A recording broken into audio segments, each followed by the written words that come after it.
La représentante de l'Union européenne au Gabon a reçu ce matin par la ministre de la Communication et des Médias. Objectif échangé sur les enjeux de communication du référendum constitutionnel. Patrick Simangoy, Rodrigue Simangoy, Eddy Sorel Yakunda.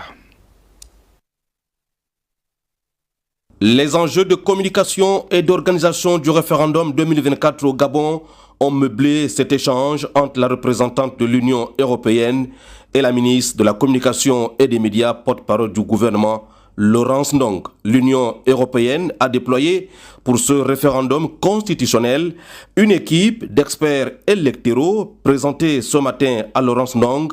L'équipe s'intéresse à toutes les étapes de la préparation aux aspects de communication, d'organisation, de logistique, technique et juridique.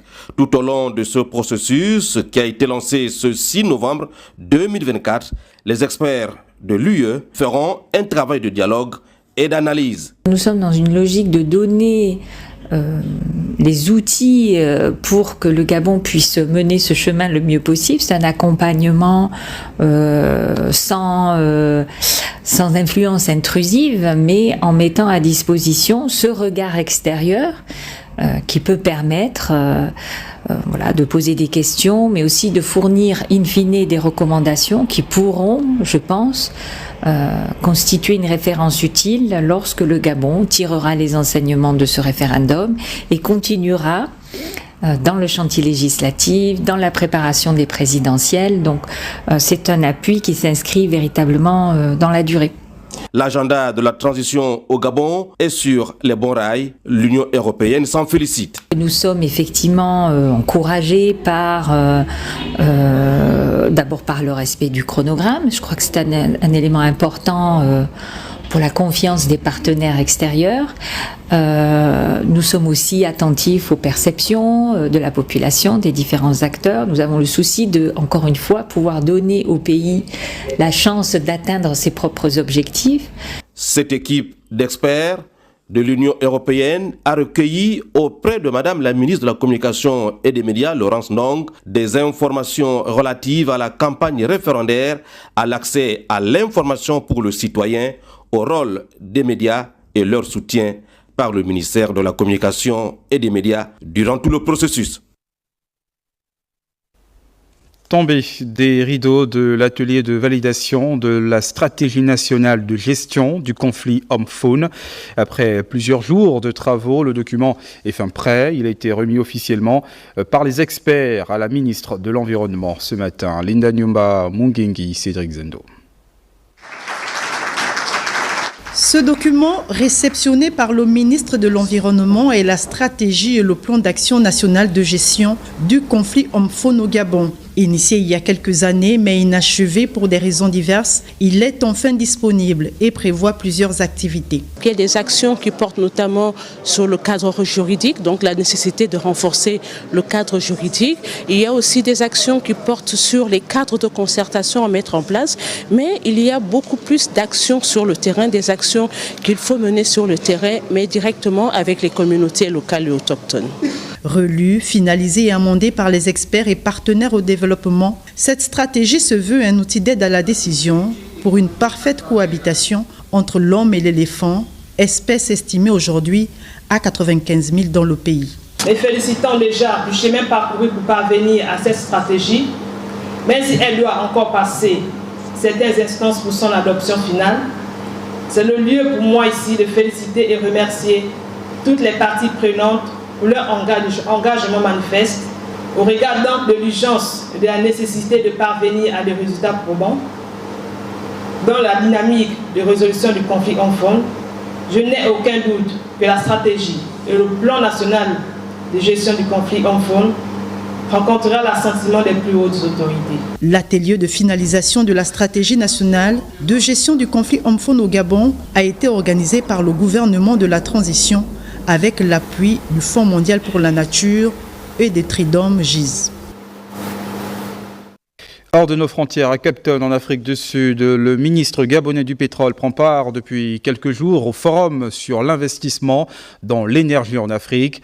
Le membre du gouvernement de la transition a présenté à l'ensemble des pays producteurs de gaz la stratégie du Gabon et les opportunités de ce secteur. Lariska Lormamengi, Bertrand Saga, compte rendu.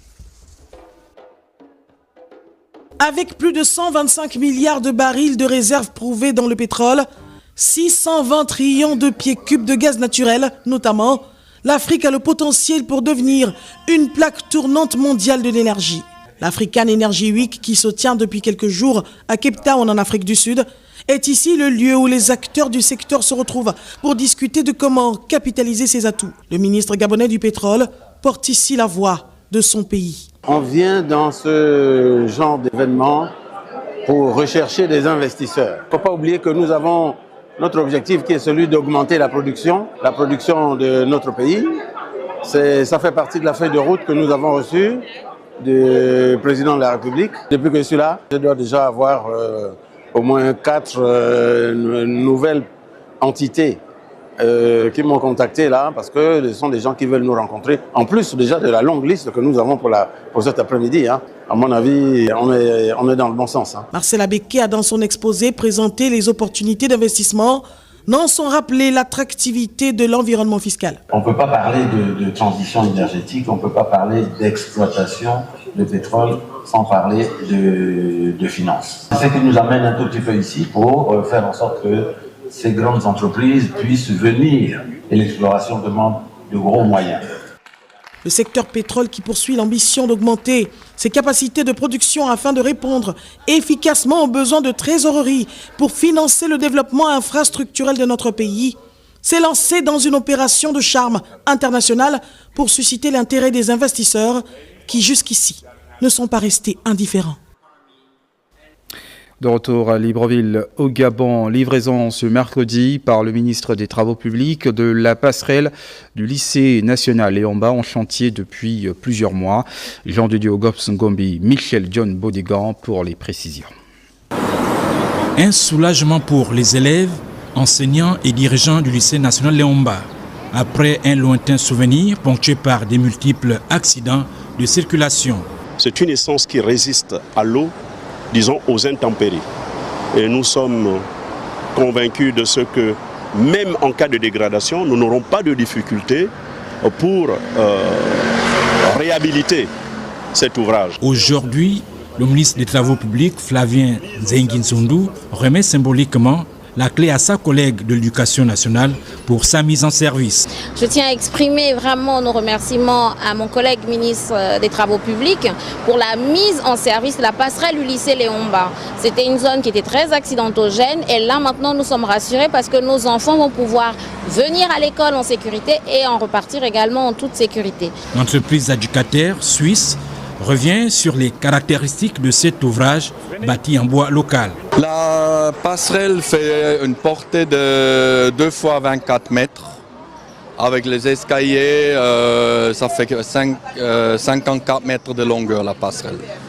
Sur une hauteur de 13,50 mètres pour la sécurité, pour qu'il n'y ait pas un engin ou quelque chose accroche et fait tomber. Nous ne pouvons qu'être contents parce que cette passerelle va réduire le taux d'accident. Pour les véhicules, ça va éviter l'embouteillage. Cette livraison de passerelles à travers les établissements scolaires, initiée par le ministère des Travaux publics, intervient après celle du lycée Paul Idjedjingonju et du lycée Djoué Dabani.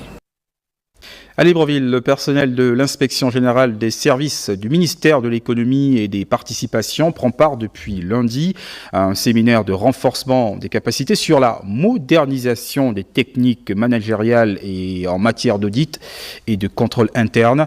Une initiative qui devra permettre l'amélioration des bonnes pratiques de gouvernance. Lariska Lormamengi, Gérard Magnania.